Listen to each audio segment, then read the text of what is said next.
Hello viewers, welcome to BGS classes. మనం daily MCQs లో భాగంగా బోత్ ఎఫ్పీఓ వాళ్ళకి, థానేదార్ వాళ్ళకి అండ్ ఎఫ్ఎస్ఓ వాళ్ళకి ఉన్నటువంటి కామన్ టాపిక్ ఎన్వైర్న్మెంట్ లో ఈ టాపిక్స్ అనేవి ఉన్నాయి. సో ఈ టాపిక్స్ కి సంబంధించి కొన్ని ఎంసీక్యూస్ అనేవి డిస్కస్ చేద్దాం. ఆల్రెడీ మనం 3 పార్ట్స్ అనేవి డిస్కస్ చేయడం జరిగింది. So today's part will be the 4th part. ఎందుకు ఎన్వైర్న్మెంట్ గురించి ఇన్ని పార్ట్స్ లో డిస్కస్ చేస్తున్నాము అంటే, ఎన్వైర్న్మెంట్ అనేది మీకు పేపర్ 1 ఏదైతే జనరల్ స్టడీస్ పేపర్ 1 ఉందో ఇందులో కూడా మీకు ఎన్వైర్న్మెంట్ టాపిక్ ఇచ్చాడు. పేపర్ 2 లో కూడా మీకు ఎవరైతే ఎఫ్పీఓ తానేదర్ అటెండ్ అవుతున్నారో మీకు జనరల్ సైన్స్ లో కూడా ఈ యొక్క ఎన్వైర్న్మెంట్ టాపిక్ ఉంటుంది. అలాగే ఎఫ్పీఓ ఏబీ వాళ్ళు ఎస్ఏ రాస్తారు. మీకు ఈ ఎస్ఏలో కూడా మీరు కొన్ని పాయింట్స్ ఆన్సర్ చేయడానికి కూడా ఈ యొక్క ఎన్వైర్న్మెంట్ మీద మీకు క్వశ్చన్ రావడానికి ఛాన్స్ ఉంటుంది. కాబట్టి ఇన్ని ఇంపార్టెన్సెస్ ఉన్నాయి కాబట్టి ఈ టాపిక్ కి సంబంధించి ఎక్కువ సెషన్స్ అనేది డిస్కస్ చేయడం జరుగుతుంది. అండ్ లాస్ట్ టైం ఎగ్జామ్ కూడా మీరు కన్సిడర్ చేస్తే ప్రిలిమ్స్ లో కూడా మోర్ దెన్ 30+ క్వశ్చన్స్ అనేవి ఈ యొక్క ఎన్వైర్న్మెంట్ నుంచే రావడం జరిగింది. దట్ ఈస్ వై ఎన్వైర్న్మెంట్ మీద ఎక్కువ సెషన్స్ అనేది సాల్వ్ చేద్దాం.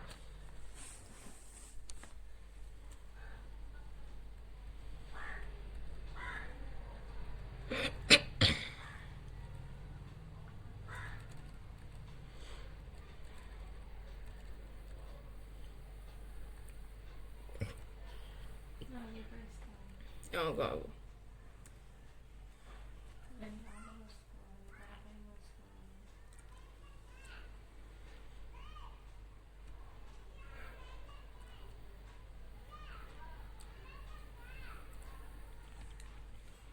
So the first question, the process by which plants lose water through leaves. Leaves ద్వారా ప్లాంట్స్ అనేవి వాటర్ లూజ్ అయితే ఆ ప్రాసెస్ ని ఏమంటాము అంటున్నారు. మనం ఆల్రెడీ ఈ క్వశ్చన్ అనేది డిస్కస్ చేసాం. ఆప్షన్ బి ట్రాన్స్పిరేషన్ అని పిలుస్తాం. Next question, food web is. Food web అనేది ఏంటి అని అడుగుతున్నాడు. Food web is nothing but inter connected food chains ని ఏమంటాము అంటే ఫుడ్ వెబ్ అంటాం. ఫుడ్ చైన్స్ లో మనకి ఆ ఎనర్జీ ఫ్లో అనేది యూని డైరెక్షనల్ ఉంటుంది, అంటే సింగిల్ డైరెక్షన్ లో ఉంటుంది. బట్ ఫుడ్ వెబ్ లో మాత్రం మనకి మల్టీ డైరెక్షన్స్ లో ఉంటుంది అనమాట. ఇది వీటి మధ్య డిఫరెన్స్. సింగిల్ లీనియర్ చైన్ అని దేనంటాము అంటే ఫుడ్ చైన్ అంటాం. Okay, next question, which act regulates industrial air pollution in India. ఇండియాలో ఇండస్ట్రియల్ ఎయిర్ పొల్యూషన్ ని ఏ యాక్ట్ రెగ్యులేట్ చేస్తుంది అని అడుగుతున్నాడు. సో ఇక్కడ ఆన్సర్ వచ్చేసి మనకి ఎయిర్ యాక్ట్. 1981లో వచ్చినటువంటి ఈ యొక్క ఎయిర్ యాక్ట్ ద్వారా మనం ఇండస్ట్రియల్ ఎయిర్ పొల్యూషన్ ని రెగ్యులేట్ చేయడం జరుగుతుంది. Okay, next question, the leading cause of coral bleaching. Coral bleaching అనేది జరుగుతుంది. దీనికి మెయిన్ కాజ్ ఏంటి అంటున్నాడు. మెయిన్ కాజ్ వచ్చేసి రైజింగ్ సీ టెంపరేచర్స్ అనమాట. ఓషన్ అసిడిఫికేషన్ అని మీరు అనొచ్చు. ఓషన్ అసిడిఫికేషన్ ఎప్పుడు ఆన్సర్ అవుతుంది అంటే ఈ యొక్క రైజింగ్ సీ టెంపరేచర్ అనేది లేనప్పుడు మనకి ఇది ఆన్సర్ అవుతుంది. ఎందుకంటే ఈ సీ టెంపరేచర్ రైజ్ అవ్వడం వల్లే మనకి ఓషన్ అసిడిఫికేషన్ అనేది జరుగుతుంది. ఆ తర్వాతే మనకి కోరల్ బ్లీచింగ్ అనేది జరుగుతుంది. సో ఫస్ట్ స్టెప్ ఎక్కడ స్టార్ట్ అవుతుంది అంటే రైజింగ్ సీ టెంపరేచర్ వల్ల స్టార్ట్ అవుతుంది. దీనివల్ల మనకి pH ఆఫ్ ది ఓషన్స్ ఏదైతే ఉందో ఇది మనకి ఫ్లక్చువేట్ అవుతుంది. సో ఇది ఫ్లక్చువేట్ అయిన తర్వాత మనకి ఓషన్ అసిడిఫికేషన్ అనేది జరుగుతుంది. దీని యొక్క ఎఫెక్టే మనకి కోరల్ బ్లీచింగ్ అనమాట. అందువల్ల ఆన్సర్ వచ్చేసి ఆప్షన్ బి అవుతుంది. Next question, which Indian programme promotes solar rooftop systems. Solar rooftop systems అనే ప్రోగ్రామ్ ని ప్రమోట్ చేయడానికి మన ఇండియన్ గవర్నమెంట్ లాంచ్ చేసినటువంటి స్కీమ్ ఒకటి ఉంది. ఆ స్కీమ్ ఏది అని అడుగుతున్నాడు. Answer is option B, national solar rooftop programme. వీటికి సంబంధించి స్కీమ్స్, ఇనిషియేటివ్స్, పాలసీస్ అనేవి మన క్లాసెస్ లో మనం ఇంకా డీటెయిల్డ్ గా డిస్కస్ చేసాం. ఎవరైతే అటెండ్ అయ్యారో మీరు ఇంకా ఈజీగా వీటికి సంబంధించి ఏ క్వశ్చన్స్ వచ్చినా ఆన్సర్ చేయాలి. ఎందుకంటే రెన్యూవబుల్ గురించి డిస్కస్ చేసాము, నాన్ రెన్యూవబుల్ గురించి డిస్కస్ చేసాం. రెన్యూవబుల్ లో మనకి సోలార్ ఎనర్జీ ఉంటుంది, విండ్ ఎనర్జీ ఉంటుంది, హైడ్రో ఎనర్జీ ఉంటుంది, అలాగే బయోమాస్ ఎనర్జీ ఉంటుంది, హైడ్రోజన్ ఫ్యూయల్ కావచ్చు, ఆల్కహాల్ ప్రిపరేషన్ కావచ్చు. వీటన్నిటి గురించి డిస్కస్ చేసాం. సో వీటన్నిటిలో సింగిల్ సోలార్ ఎనర్జీకి సంబంధించి స్కీమ్స్ ఏమున్నాయి, ఇనిషియేటివ్స్ ఏమున్నాయి డిస్కస్ చేసాం. విండ్ ఎనర్జీకి సంబంధించి స్కీమ్స్ అండ్ ఇనిషియేటివ్స్, హైడ్రో ఎనర్జీకి సంబంధించి స్కీమ్స్ అండ్ ఇనిషియేటివ్స్, అలాగే నాన్ రెన్యూవబుల్ లో కూడా కోల్ కావచ్చు, ఆయిల్ కావచ్చు, న్యాచురల్ గ్యాస్ కావచ్చు, అండ్ దెన్ న్యూక్లియర్ ఎనర్జీ. వీటన్నిటికి సంబంధించి కూడా డీటెయిల్డ్ గా ఒక్కొక్క దానికి సబ్ టాపిక్ వైజ్ మనం స్కీమ్స్ అండ్ ఇనిషియేటివ్స్ కూడా డిస్కస్ చేసాం. సో దట్ ఈస్ వై మీరు దీని నుంచి ఏ క్వశ్చన్ వచ్చినా కూడా సాల్వ్ చేయగలగాలి. Next question, which type of biodiversity refers to variation with in a species. With in the species లో గనక ఆ యొక్క వేరియేషన్ అనేది ఉంటే ఆ స్పీషీస్ని ఏమంటాము అని అంటున్నాము. వెంటనే మీరు స్పీషీస్ డైవర్సిటీకి వెళ్ళిపోతారు. అందుకే ఆప్షన్ 1లోనే ఇచ్చాడు. ఆన్సర్ స్పీషీస్ డైవర్సిటీ కాదు, option B genetic diversity. Within the species a variation ఉంటుంది అంటే వాటి యొక్క జెనెటిక్స్లో మనకు వేరియేషన్ అనేది ఉంటుంది. So answer is genetic diversity, not species diversity. Next question, the term carbon sink refers to. Carbon sink అంటే ఏంటి అని అడుగుతున్నాడు. కార్బన్ సింక్ అంటే nothing but storage of the carbon అనమాట. Option B is the answer. ఎక్కడ మనకి ఒక carbon storage అంటే ఉంటుంది, లైక్ ఫారెస్ట్ కావచ్చు, ఓషన్స్ అండ్ దెన్ సాయిల్స్, ఇవన్నీ కూడా మనకి కార్బన్ సింక్ లాగా యాక్ట్ చేయడం జరుగుతుంది. ఎందుకంటే ఇవి ఎక్కువగా కార్బన్ని అబ్జార్బ్ చేసుకుంటాయి, than they release in to the atmosphere. ఇవి ఎక్కువగా అబ్జార్బ్ చేసుకుంటాయి కాబట్టి మనకి ఇవన్నీ కూడా కార్బన్ సింక్స్ గా యాక్ట్ చేయడం జరుగుతుంది అనమాట. Next question, which Indian state has the largest forest cover. Largest forest cover అనేది ఏ స్టేట్కి ఉంది అంటున్నాడు. ఆన్సర్ వచ్చేసి option B Madhya Pradesh, according to recent Indian state forest report. Okay, next question, which of the following is a renewable source of energy. Renewable source of energy ఏది అంటున్నాడు. So simple question కాబట్టి మీరే దీనికి ఆన్సర్ నాకు comment సెక్షన్లో comment చేయండి. Next question, the main objective of the Paris agreement. Paris agreement అనేది మనం 2015లో సైన్ చేసుకోవడం జరుగుతుంది. మరి దీని యొక్క మెయిన్ ఆబ్జెక్టివ్ ఏంటి అని అడుగుతున్నాడు. So the answer is option B, limit global temperature rise. Next question, which component is first affected by air pollution in plants. Plants లో మనకి ఎయిర్ పొల్యూషన్ వల్ల ఎఫెక్ట్ అయ్యేటువంటి first component or first part ఏది అంటున్నాడు. First part వచ్చేసి leaves, because ఇవే మనకి outer ఉంటాయి కాబట్టి, అవుటర్ అట్మాస్ఫియర్ కి ఉంటాయి కాబట్టి ఇవే మనకి ఫస్ట్ ఎఫెక్ట్ అవ్వడం జరుగుతుంది. Next question, which of the following is a primary consumer. నేను ఇందాకే చెప్పాను, ప్రొడ్యూసర్స్ వేరు, కన్జ్యూమర్స్ వేరు. ఓకే, సో మనం ఒక పిరమిడ్ కనుక తీసుకుంటే ఫస్ట్ లేయర్లో మనకి ఏముంటాయి అంటే ప్రైమరీ ప్రొడ్యూసర్స్ ఉంటాయి. ఈ ప్రైమరీ ప్రొడ్యూసర్స్ తర్వాత మనకి ప్రైమరీ కన్జ్యూమర్స్ ఉంటాయి, ఆ తర్వాత సెకండరీ కన్జ్యూమర్స్ ఉంటాయి, అండ్ దెన్ టెర్షరీ కన్జ్యూమర్స్ ఉంటాయి. ఇక్కడ క్వశ్చన్ ఏం అడుగుతున్నాడు, ప్రైమరీ కన్జ్యూమర్ గురించి అడుగుతున్నాడు. ప్రైమరీ ప్రొడ్యూసర్ అడిగితే మనకి ప్లాంట్స్ వస్తుంది మోస్ట్లీ ఆన్సర్. ప్రైమరీ కన్జ్యూమర్ అడుగుతున్నాడు కాబట్టి ఆన్సర్ వచ్చేసి ఆప్షన్ బి డియర్ అనమాట. అంటే మోస్ట్లీ హెర్బివోర్స్ ఉండారు కాబట్టి మనకి ఆన్సర్ ఈస్ డియర్. మరి గ్రాస్ ఏమవుతుంది, ప్రైమరీ ప్రొడ్యూసర్. ఇక్కడ మనకి గ్రాస్ ఉంటుంది, ఇక్కడ మనకి డియర్ ఉంటుంది. Okay, next question, which act deals with conservation of biological diversity act. Conservation of biological diversity act అనేది మనం 2002లో సైన్ చేసుకుంటాం. సో ఏ యాక్ట్ తో ఇది డీల్ చేయడం జరుగుతుంది అని అడుగుతున్నాడు. సో ది ఆన్సర్ ఇది option C, biological diversity. Biological డైవర్సిటీకి సంబంధించి మనం ఈ యాక్ట్ ని తీసుకురావడం జరిగింది. బ్యాచ్ కూడా మనకు కంప్లీట్ అవ్వడం జరిగింది. లైవ్ క్లాసెస్ అనేది తీసుకున్నాం, per day 2 classes. All 9 units ఏవైతే ఉన్నాయో 9 యూనిట్స్ డిస్కస్ చేయడం జరిగింది. సో ఇది FPO వాళ్ళకి యూస్ఫుల్ అండ్ థానేదార్ వాళ్ళకి యూస్ఫుల్. కంప్లీట్ క్లాసెస్ డిస్కస్ చేయడం జరిగింది, ఇంక్లూడింగ్ ద కరెంట్ అఫైర్స్ ఏవైతే 4 to 5 యూనిట్స్ ఉంటాయన్నాను. ఆ కరెంట్ అఫైర్స్ కూడా మనం ఇందులో ఇంక్లూడ్ చేసి డిస్కస్ చేసాం. బికాస్ అక్టోబర్లోనే మనకి క్లాసెస్ అనేది స్టార్ట్ చేసి నవంబర్కి ఎండ్ చేసాం కాబట్టి ఈ మంత్ కరెంట్ అఫైర్స్ వరకు అంటే November month current affairs, recent current affairs కూడా మీకు ఇందులో కవర్ అయిపోతుంది. And then mains focused, mains లెవెల్లోనే ఈ క్వశ్చన్స్ అనేవి కూడా లేదంటే క్లాసెస్ అనేది డిస్కస్ చేయడం జరిగింది. PYQs కూడా మీకు ఇంక్లూడ్ చేసి డిస్కస్ చేయడం జరిగింది in the classes. And additional గా ఇందాక నేను చెప్పినట్లు డిజాస్టర్ మేనేజ్మెంట్ క్లాస్ కావచ్చు, సస్టైనబుల్ డెవలప్మెంట్ కి సంబంధించినటువంటి క్లాస్ కావచ్చు, వీడియో క్లాసెస్ అండ్ మెటీరియల్ కూడా మీకు యాప్ లో ప్రొవైడ్ చేయడం జరుగుతుంది. అండ్ స్టడీ మెటీరియల్ కనుక మనం అబ్జర్వ్ చేస్తే ఈ 9 యూనిట్స్ కి సంబంధించినటువంటి డైలీ డిస్కస్ చేసిన క్లాస్ నోట్స్ ప్రొవైడ్ చేయడం జరుగుతుంది.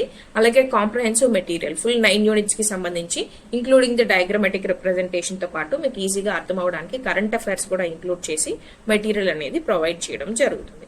అండ్ వీటితో పాటు మీకు అడిషనల్ గా పేపర్ 1 ఏదైతే మనకి జనరల్ స్టడీస్ మెంటల్ ఎబిలిటీ ఉందో ఈ జనరల్ స్టడీస్ కి సంబంధించి 600 క్వశ్చన్స్ టెస్ట్ సిరీస్ కూడా ఫ్రీగా ప్రొవైడ్ చేయడం జరుగుతుంది. ఇవన్నీ కూడా మీకు 699 ఓన్లీ 699కే ప్రొవైడ్ చేయడం జరుగుతుంది.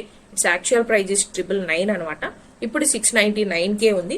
ఎన్రోల్ అవ్వాలనుకున్న వాళ్ళు ఫాస్ట్ గా ఎన్రోల్ అవ్వండి, బికాస్ ఇది after few days 999 original price కి అప్డేట్ చేయడం అనేది జరుగుతుంది. ఇంకా ఏమైనా డౌట్స్ ఉన్నాయి అనుకుంటే ఇక్కడ డిస్ప్లే అయిన నెంబర్కి మీరు వాట్సాప్ చేసి కానీ మెసేజ్ చేసి కానీ మీ డౌట్స్ అనేవి క్లారిఫై చేసుకోవచ్చు. కాల్ చేసి అయినా మీ డౌట్స్ క్లారిఫై చేసుకోండి.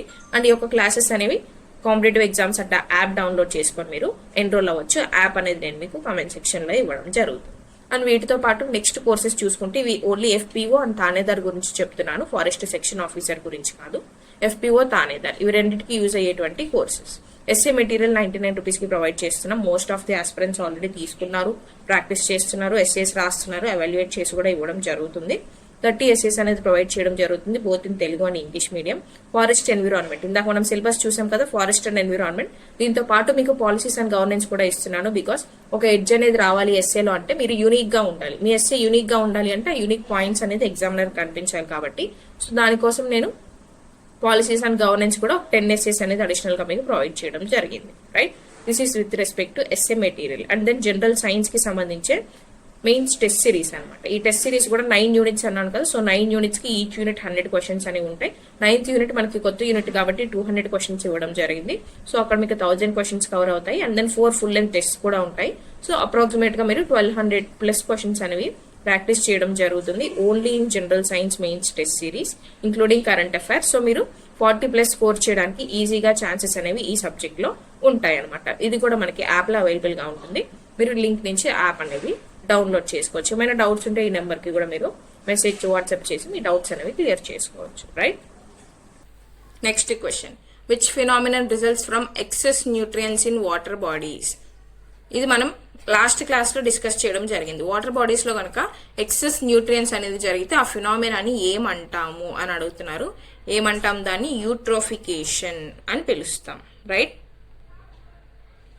ఇది దేని వల్ల జరుగుతుంది మరి అంటే ఏవైతే ఆల్గల్ బ్లూమ్స్ అనేవి ఉంటాయో ఈ యొక్క ఆల్గల్ బ్లూమ్స్ వల్ల కానీ లేదంటే డిజాల్వ్డ్ ఆక్సిజన్ అనేది మనకి వాటర్ బాడీస్ లో ఉంటుంది.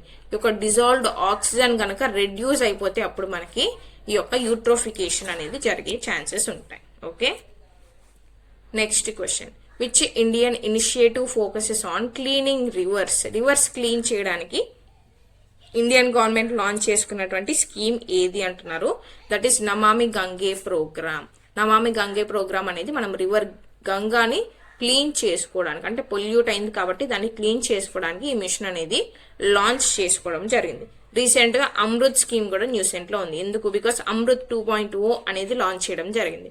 స్వచ్ఛ భారత్ మిషన్ కూడా రీసెంట్ గా న్యూస్ లో ఉంది. ఎందుకంటే స్వచ్ఛ భారత్ మిషన్ అనేది అర్బన్ లోను అలాగే గ్రామీణ లోను 2.0 అనేది మనం లాంచ్ చేసుకోవడం జరిగింది. ఓపెన్ డెఫికేషన్ ఫ్రీ సిటీస్ ఉన్నాయి, open defecation free plus cities కూడా ఉన్నాయి. అందువల్ల ఇది న్యూస్ లో ఉంది. Next, Jal Jeevan mission. Jal Jeevan mission అనేది ఎందుకు లాంచ్ చేసుకున్నాము? డ్రింకింగ్ వాటర్ సప్లై అనేది ఎవ్రీ హౌస్ హోల్డ్ కి మనం సప్లై చేయాలి అని ఈ యొక్క మిషన్ ని లాంచ్ చేసుకోవడం జరిగింది అనమాట. Next question, which layer of the atmosphere is responsible for weather phenomena? Weather phenomena అంటే వెదర్ ని ఇంపాక్ట్ చేసేటువంటి లేదా వెదర్ కి రెస్పాన్సిబుల్ గా ఉన్నటువంటి ఏ లేయర్ ఉంటుంది అంటున్నాం. మనకి లేయర్స్ ఆఫ్ అట్మాస్ఫియర్ తెలుసు, ట్రోపోస్ఫియర్, స్ట్రాటోస్ఫియర్, మీసోస్ఫియర్, థర్మోస్ఫియర్ లేదంటే ఐనోస్ఫియర్ అంటాం because of the presence of ions. And then last layer వచ్చేసి ఎగ్జోస్ఫియర్ అనమాట. మరి ఏ layer weather phenomena weather conditions కి రెస్పాన్సిబుల్ అని అడుగుతున్నాడు కాబట్టి ఆన్సర్ వచ్చేసి మనకి troposphere. So answer is option C. Because rain కావచ్చు, మనకి జరిగేటువంటి వెదర్ కండిషన్స్ అంటే నథింగ్ బట్ రెయిన్, వర్షం కావచ్చు, స్టార్మ్స్ కావచ్చు, ఇవన్నీ కూడా ఎక్కడ జరుగుతుంది అంటే ట్రోపోస్ఫియర్ లేయర్ లో జరుగుతుంది. అందుకే మనకి వెదర్ కి రెస్పాన్సిబుల్ అయినటువంటి లేయర్ వచ్చేసి troposphere. Next question, the main cause of biodiversity loss today? ఇప్పుడు మనకి జరుగుతున్నటువంటి బయోడైవర్సిటీ లాస్ అనేది దేని వల్ల జరుగుతుంది అని అంటున్నాడు. దేని వల్ల అంటే నథింగ్ బట్ హ్యాబిటాట్ డిస్ట్రక్షన్. ఏవైతే ఆ ఆర్గానిజమ్స్ అనేవి నివసిస్తున్నాయో ఆ హ్యాబిటాట్ అనేది ఏదైతే ఉంటుందో దాన్ని డిస్ట్రక్ట్ చేయడం వల్ల బై ది హ్యూమన్ యాక్టివిటీస్ లేదంటే ఆంథ్రోపోజెనిక్ కాజెస్ అంటాం. ఆంథ్రోపోజెనిక్ కాజెస్ అంటే నథింగ్ బట్ హ్యూమన్ యొక్క ఇంటర్వెన్షన్, అంటే మన ఇంటర్వెన్షన్ వల్ల జరిగేటువంటి ఈ లాస్ వల్లనే మనకి బయోడైవర్సిటీ అనేది లాస్ అవ్వడం జరుగుతుంది. లైక్ మనం చేసేటువంటి డిఫారెస్టేషన్ కావచ్చు, డెవలప్మెంటల్ ప్రాజెక్ట్స్ కోసం ఎన్వైరన్మెంటల్ క్లియరెన్సెస్ కావచ్చు, వీటన్నిటి వల్ల కూడా మనకి హ్యాబిటాట్ డిస్ట్రక్షన్ జరుగుతుంది. దీనివల్ల మనకి బయోడైవర్సిటీ అనేది లాస్ అవుతుంది. Okay, next question, which of the following best describes sustainable agriculture? Sustainable agriculture అంటే ఏంటి? సింపుల్ గా దాని యొక్క డెఫినేషన్ అనేది ఈ 4 ఆప్షన్స్ లో ఏది అని అడుగుతున్నాడు. So the answer will be maximum chemical use. కాదు, ఇక్కడ మినిమం అని ఉంటే ఇది ఆన్సర్ అవుతుంది. సో ఇది wrong answer. Short term yield focus, short term yield focus కూడా కాదు. ఎన్విరాన్మెంట్ ఫ్రెండ్లీ ఫార్మింగ్, సో ఇది మనకి ఆన్సర్ అవుతుంది. Option C environment friendly farming అనేది answer. Next question, environment impact assessment is conducted to. Environment impact assessment అనేది ఎందుకు conduct చేస్తాము అంటున్నాడు. ఎందుకు కండక్ట్ చేస్తారు జనరల్ గా అంటే, ఏవైనా సరే ఒక డెవలప్మెంటల్ ప్రాజెక్ట్ అనేది మనం తీసుకొచ్చాము అంటే, ఏదో స్టేట్ గవర్నమెంట్ కావచ్చు, సెంట్రల్ గవర్నమెంట్ కావచ్చు, ఎవరైనా సరే ఒక ప్రైవేట్ ఇండస్ట్రీ అయినా కావచ్చు, ఒక డెవలప్మెంట్ ప్రాజెక్ట్ అనేది ఇంట్రడ్యూస్ చేసినప్పుడు ఈ ప్రాజెక్ట్ కి సంబంధించి ఈ యొక్క ఎన్విరాన్మెంటల్ ఇంపాక్ట్ అసెస్మెంట్ అనేది స్టడీ చేస్తుంది. ఏమని స్టడీ చేస్తుంది? ఈ ప్రాజెక్ట్ వల్ల చుట్టూ ఉన్నటువంటి ఎన్విరాన్మెంట్ కావచ్చు, లేదంటే ఆ హ్యాబిటాట్ కావచ్చు, లేదంటే అక్కడ ఉన్నటువంటి ఆర్గానిజమ్స్, లివింగ్ ఆర్గానిజమ్స్, ఏదైనా హ్యూమన్ డిస్ప్లేస్మెంట్ కావచ్చు, లేదంటే యానిమల్ వైల్డ్ లైఫ్ కూడా కావచ్చు. ఎవరికైనా సరే ఏదైనా హాని జరుగుతుందా, ఈ యొక్క ఎన్వైరన్మెంట్ అనేది పొల్యూషన్ జరిగే ఛాన్సెస్ ఉన్నాయా అనేది స్టడీ చేయడం జరుగుతుంది. ఈ యొక్క ఈఐఏ స్టడీ చేసి రిపోర్ట్ అనేది సబ్మిట్ చేస్తుంది అనమాట. ఈ రిపోర్ట్ ని బేస్ చేసుకుని ఈ డెవలప్మెంటల్ ప్రాజెక్ట్ అనేది కంటిన్యూ చేయాలా, లేదంటే అక్కడికే దాన్ని రిజెక్ట్ చేసేయాలా అనేది ఈఐఏ చేతిలో ఉంటుంది. రైట్. సో దీనివల్లనే ఈఐఏ రీసెంట్ గా మనకి ఎందుకు న్యూస్ లో ఉంది అంటే కూడా మనం చెప్పొచ్చు. మనకి జిఎం మస్టర్డ్ అనేది ఒకటి ఉంది, ఏదైతే మనకి జెనెటిక్ ఇంజనీరింగ్ చేసి మనకి ఈ యొక్క జిఎం క్రాప్ ని మనం ఇంట్రడ్యూస్ చేయడం జరుగుతుంది. సో ఈ జిఎం మస్టర్డ్ మీద కూడా ఈఐఏ స్టడీ చేసి రిజెక్ట్ చేయడం జరిగింది. అలాగే తమిళనాడులో ఉన్నటువంటి కుదంకులం న్యూక్లియర్ పవర్ ప్రాజెక్ట్, దాని మీద కూడా ఈఐఏ కేసు వేయడం వల్లనే అది కూడా మనకి సుప్రీంకోర్టులోనే ఇంకా ఉందన్నమాట. సో ఏం చేస్తుంది ఈ యొక్క ఈఐఏ అంటే, మనకి study environmental effects of projects. So option B will be the answer అనమాట. So these are the questions for today.